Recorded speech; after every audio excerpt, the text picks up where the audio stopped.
How's it going, mi gente? I am XO Joe. Welcome back to my booktube channel. Today we're gonna do another get ready with me as I break down all the books I read last month. I really have fun with this series, so if you enjoy it and you want to keep up, make sure you subscribe if you're not yet subscribed. Today I'm mainly going to be talking about 5 books. I did read more than 5 books, but a lot of those books were romance, and it was a part of my romance challenge. So if you want to see that video and see those books, please check out my other video, the reading romance video. I break down all 9 books I tried last month, so I did read more than the 5 books I'm going to talk about, but these are outside the romance genre. Per usual, we have a drink, and in Get Ready With Me videos, I like having some water. Let's get into it.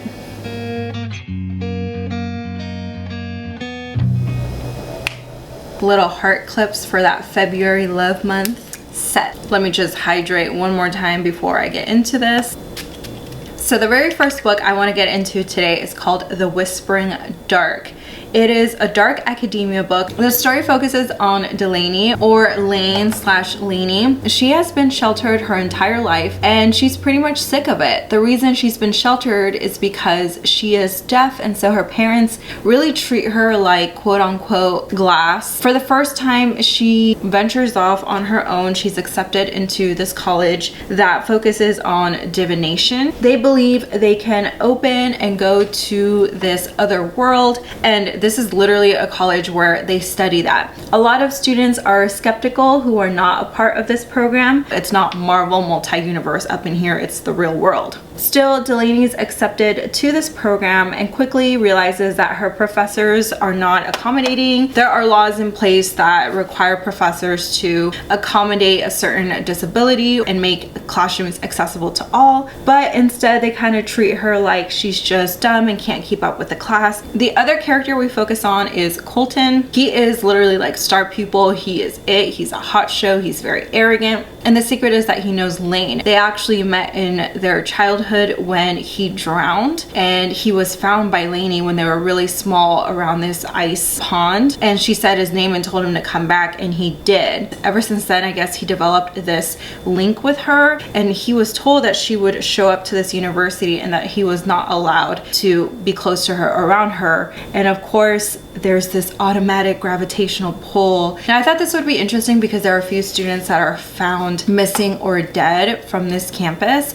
Like true academia, you gotta kill some students. However, this story was not really told well. So we have all of these missing mysterious pieces. Why are students missing? What kind of cult is Colton a part of with this one professor? Why can't he get close to Lane? What role does Lane have to play in all of this? But the way it was written, it really sounded like there were missing lines, missing chapters. The development between these two characters, it was very confusing. I wasn't the only one. Per usual, I try to look at other reviews as well, or talk to other people that have read this so that I have other perspectives. And this is really what I was feeling, and apparently so did other readers. The pacing was pretty bad. The writing was distracting, obviously in a negative way if I'm talking about missing chapters and feeling like something's off in this book. And this book is pitched as The Raven Boys meets Ninth House. And Ninth House is a really popular dark academia book, really high rated. I have not yet read it, but The Raven Boys is also pretty dark academia, but it's very character driven. I freaking love that series. The characters have so much depth. It's so fun. Let me know if you want me to make a whole video on that series and the spin-off, because it's such an incredible book. So because it was pitched this way, I thought I could try this pure dark academia book and see what I think about the genre. Fortunately, I did read Babel, which is also dark academia, and really liked it because The Whispering Dark really missed its mark. We never really get answers as to why Colton can't get close to Lane. Like, even by the end of the book, we really don't know why he can't, which was so upsetting because that is highlighted throughout the whole thing. His other kind of like frat cult brothers keep reminding him he can't do this. There are also really uncomfortable chapters where Lane is basically possessed by these creepy spirits from the other side outside, and she gets all sexual and weird with Colton at night, and Colton is aware that she's possessed, but he still lets her do things to him anyway, which, talk about no consent. Lane doesn't remember the next morning, but then in the next chapter she just kind of moves on, leaves the room, leaves his house, and they don't talk about it again, which is so strange because no one exercised this weird demon thing inside of her, and they never talked about anything that happened between them again. So things like this kept happening throughout the book, where it would get really crazy and weird one second, but there would be no resolve. One of the weirdest chapters to me, I had to reread it a few times because I thought maybe I missed something, and I even read it out loud to other people thinking maybe I just read this wrong and I don't understand what's happening, where Colton invites Lane over to study. She shows up, he changes his mind, which is a theme throughout this book. He's hot, he's cold, he's hot, he's cold. She demands to use his bathroom before walking all the way back to campus. She goes inside, sees this weird seance he's doing. They briefly talk about it. Then you read the next line and Colton says, okay, get your study stuff out, let's get this over with. And Lane just follows along. And I thought there was something missing there because they fight so often. I thought Lane would say something stereotypical like, I thought you said I had to leave, I'm just here to use your bathroom. There's no transition, none of that happens. I read it out loud to some people and they were asking me if I missed a chapter or I didn't read the whole thing, and this happens throughout the book over and over. So this is what I mean, where the writing is distracting, and when that happens my rating starts to get lower and lower because you're taking the reader away from the story. These characters are just pretty dumb. You find out that the reason Colton is so tied to Lane is because she literally brought him back from the dead, and he literally says that he is almost enslaved to her, and so he can't deny her request or anything. And Lane has this really creepy part where she really figures out that he has no will of his own and she can control his will, but still they end up being a couple and being together, and that's basically how the story ends. The really big twist at the end I thought was obvious in the beginning. I didn't think it was a mystery. I did see a few people say, was this supposed to be a surprise, because it was pretty obvious. There's so many storylines here that go unresolved and just moved on. It really reads like there are missing chapters, and because of that I'm giving The Whispering Dark 1 star. The next book I tried was Violet Made of Thorns. I was so excited for this story, you guys, because it has a different lore. It has a morally gray witch, basically this hero who is more practical than black and white. So I was really curious about this story. So this focuses on Violet, who is this seer. She can basically look into your past and predict your future. She has these dreams. She's very psychic. She saved the prince's life when she was young. His name is Cyrus, and because she saved Cyrus, he brought her back to the palace. At the palace, they normally have 2 or 3 seers or more. In this case, she replaced a pretty old woman there, and now she gets spoiled with riches and basically gets anything that she wants. So she went from slums to riches. Before this great seer died, however, she did say that when Cyrus, the prince, found his true love, it will either end in salvation or damnation for this country. There's a lot of magical elements in this book. I think it does a good job with world building. So I was really rooting for Violet. She is really out to save her own booty and not really think about, well, what could I do for the prince? And of course the king is more worried about political power and how to make sure that his kingdom is thriving and that Cyrus is ready to take over this kingdom. And Cyrus doesn't trust her because he knows that she's working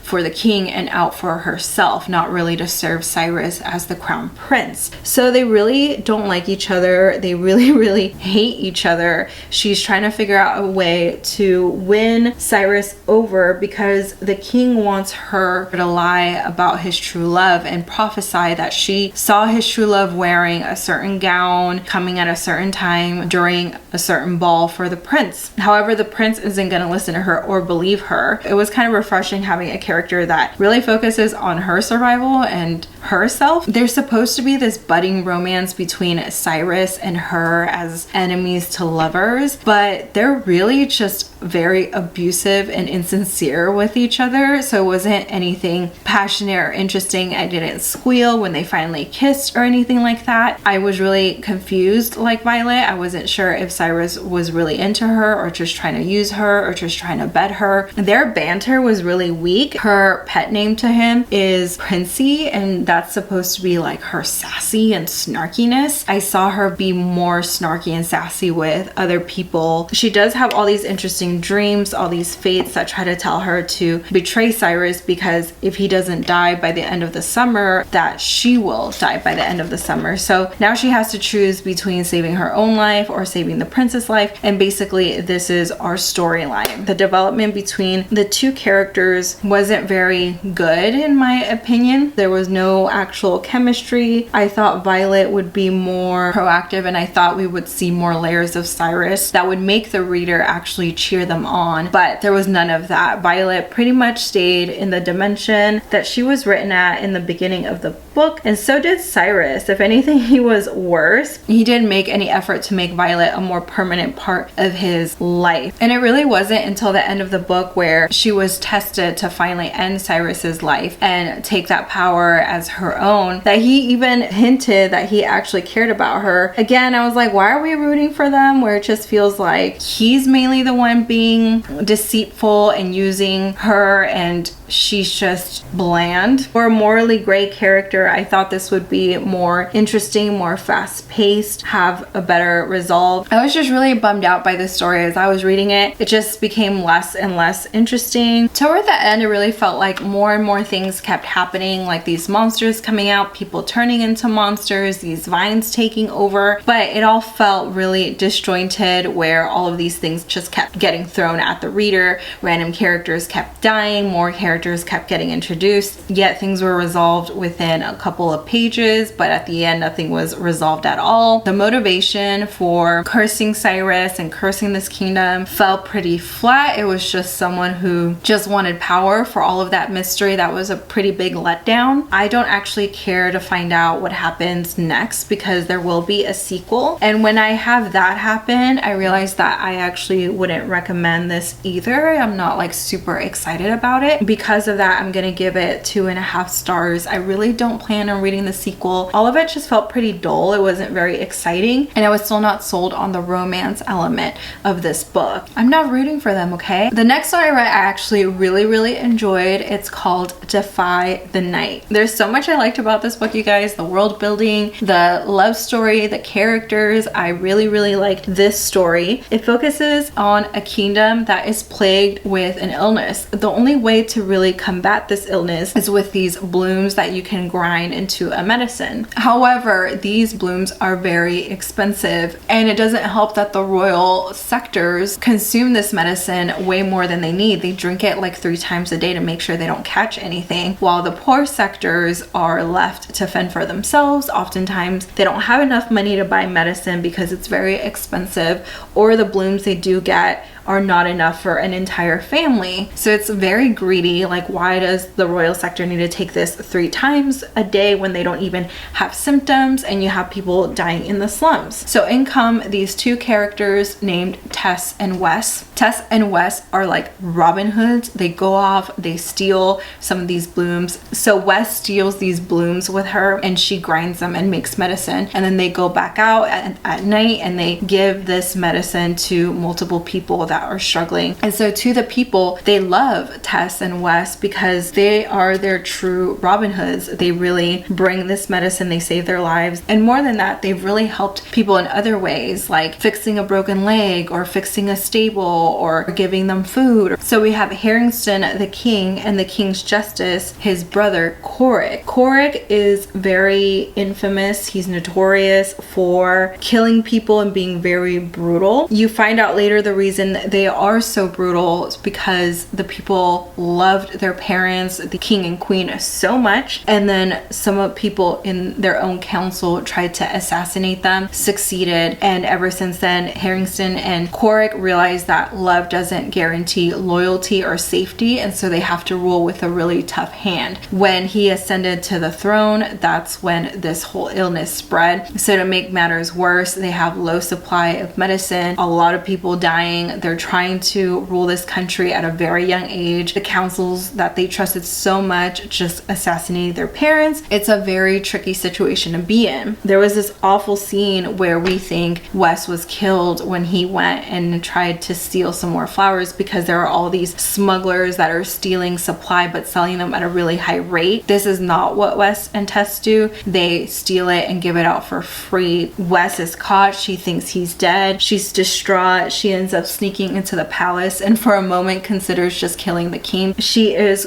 found out, of course, by the King Justice Corrick. However, later on at night in her cell, Wes comes up to her. It turns out he's alive because he's actually Prince Corrick, the King's Justice. Of course, Tess is left betrayed because this whole time she was in love with Wes. They were doing such good things together. Then he faked his own death, leaving her to mourn, and now it turns out he's alive, except he's not, because it's actually Prince Corrick, the same prince that they thought was super brutal, super cruel. It makes her feel like Wes died a second time because he was never real to begin with. And Corrick, of course, loves her back but can never reveal his true identity because doing so would be treason. I mean, he's literally stealing and going against his own laws. But this is where the story gets super interesting, because as a reader, I feel like we always think we know the right thing to do in the book. We would probably all agree with Tessa that she is right, that they do have enough medicine to go around. But when she finally enters the court and is asked to show the king how to make the right dosage, because this could help with the supply problem, she realizes that the whole medicine thing is more complicated than she thought. She thought the King's Justice can just chill out, stop killing people, give us medicine, save your people, and we're all set. There are so many true issues with the supply, the people that profit from it. This awful guy, Alexander, he doesn't want to share any of the goods or anything like that. So it's really a tough situation. Tessa at first is insistent that it's really not that hard of a solve, that he can just go out and give people everything that they need. She really does realize what a tough situation this is. And of course they're trying to problem solve, but the people are pretty tired of dying, of their families dying. There's a revolution. On the other side, they have counselors like Alexander who also are conspiring against the king. And so now they're stuck between two rebellions.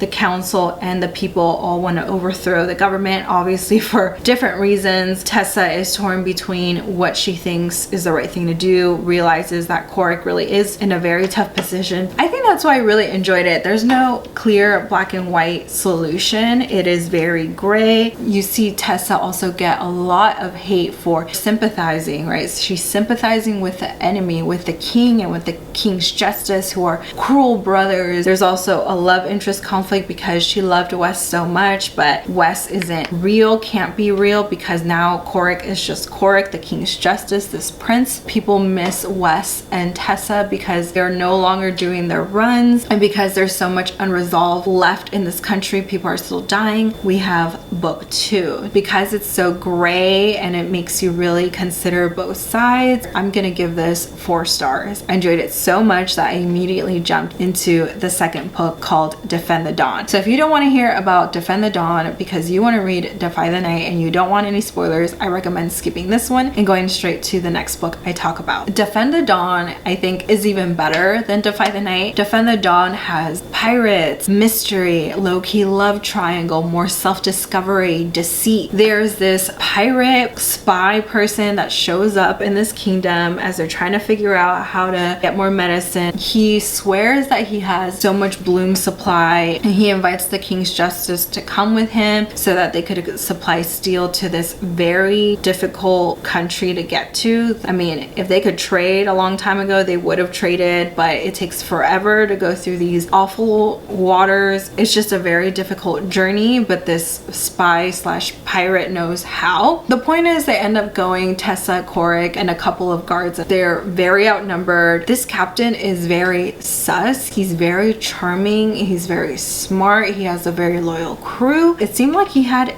some interest in our Tessa, and of course Corrick is growing very jealous, but he also has to get his head out of his ass because he needs to figure out this captain's play, right? He needs to figure out what country he's going to, what's going on. They had their own throne fight because there are so many illegitimate children that came out of this country, and all of them were trying to fight for the throne. So they're on this boat for a pretty long time. Meanwhile, King Harrison is still sick back in the castle. There's still talk of rebellion brewing there. He's alone for the first time without his brother. Ever since their parents died, they depended on each other. And so there's a lot of drama here. There's a lot of tea. There's a lot of little jealousy, but not in a stupid way where we're just gonna add this third character and make an unnecessary love triangle. Tessa's really trying to come into her own here, and Corrick isn't treating her the way she should be treated. She's a really brilliant, beautiful woman, but she's also in this time period where women can't just do what they like. Their image is still very much tied to their purity, and so people talk about Corrick and Tessa and how Corrick just took her on this boat to bed her. The captain, however, sees beyond that and really schmoozes up to Tessa, so that's what made me hella sus. There's this big, basically, PP war between Corrick and the captain where it's like, whose is bigger, which is really annoying. And I agree with Tessa, like they need to get over themselves and figure out a way to work together. But you can clearly see the captain is hiding secrets, and Corrick is just losing his mind because he finally met his match with this captain. He can't trick him. The captain keeps winning one over Corrick. On top of that, it looks like he's hitting on his lady, but Corrick and Tessa are at odds.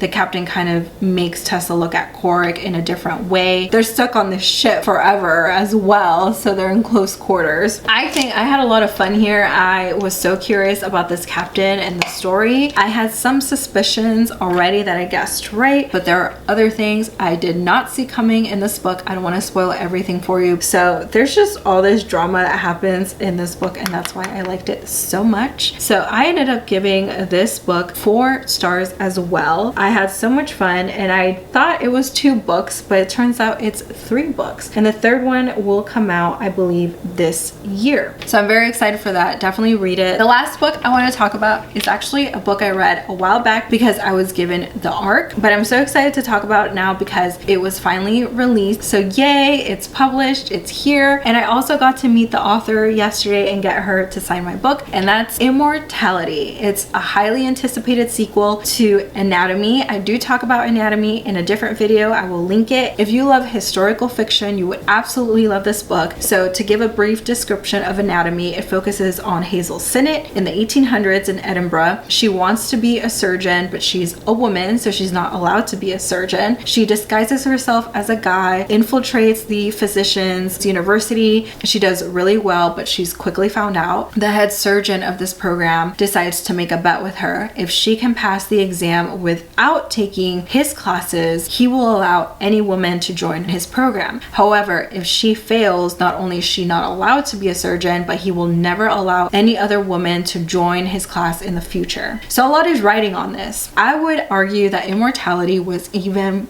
better. Immortality was freaking amazing. I highly recommend this sequel. So by the end of Anatomy, Hazel realizes her dream. However, she does lose Jack and doesn't know if he's actually alive somewhere or not, if he actually took this elixir, and I won't say much about that. Hazel is practicing in Edinburgh in her Hawthorne castle. However, one night there's a woman who comes to see her. She tried to terminate her pregnancy and something went terribly wrong. Hazel ended up saving her life, even though her chambermaid around her told her that this could actually lead Hazel to get arrested. But she's not thinking about that. She's just focused on saving her patient's life, so she does, and later on the same woman turns her in. Her neighbor knew she wanted to terminate her pregnancy, and when she realized she was still okay and alive and well, despite the medicine being totally wrong for her, she ended up pointing at Hazel, saying that she terminated her pregnancy and forced this on her, and so now Hazel is stuck in a prison and can't get contact with anybody. And then one random day, she's swept up into this carriage and brought to London and to the royal court. Here, she is expected to treat Princess Charlotte, who is a very real character in the 1800s. Princess Charlotte is beloved by all. She was supposed to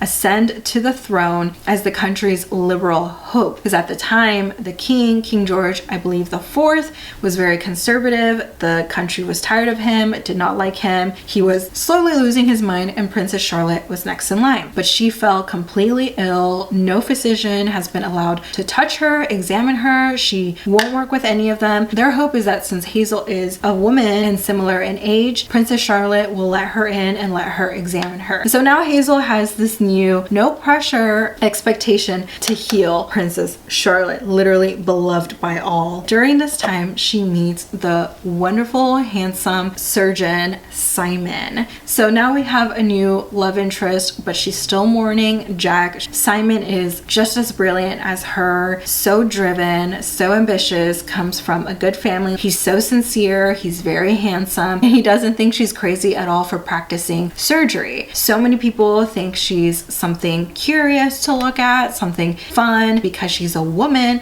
practicing medicine, and that's just bizarre and crazy and weird, and she doesn't want to get married, and Simon doesn't treat her that way. And so there's this beautiful relationship that grows between them, but at the same time Hazel is still mourning so freaking much. She lost the love of her life, Jack. Simon is very clearly courting her, and she feels pretty guilty about it. So I think it does a really beautiful job of showing some grief as well, and how do you live and how do you move on and not feel guilty that you're not doing this with your loved ones. Of course, during a crazy ball, there are Navy men that walk in and Hazel is mingling, and this is where she catches Jack. So after that huge cliffhanger at the end of Anatomy, we finally find out that Jack is indeed still alive. And why hasn't he contacted Hazel if that's the case? So now Hazel is thrown into anger, confusion, still grief, still having to save Princess Charlotte. There's this secret society underground filled with real historical figures, which was so fun to read. There's just a lot that our poor Hazel has to navigate. I asked Dana Schwartz, the author of this book, why Hazel didn't end up with a certain someone. She ended up giving me this quote that there's different types of love, that there is love that is bread and there's love that is wine. And so I'll let you read it and figure out which one's the bread and the wine, but I had so much fun going to her event. Spray.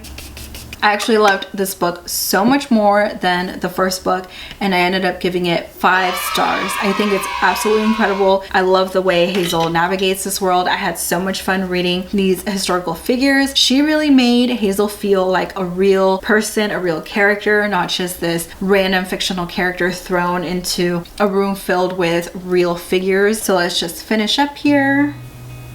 If you enjoyed this video, make sure you like, comment, and subscribe if you're not already subscribed. Thank you so much for watching, and I will see you in the next video. Bye!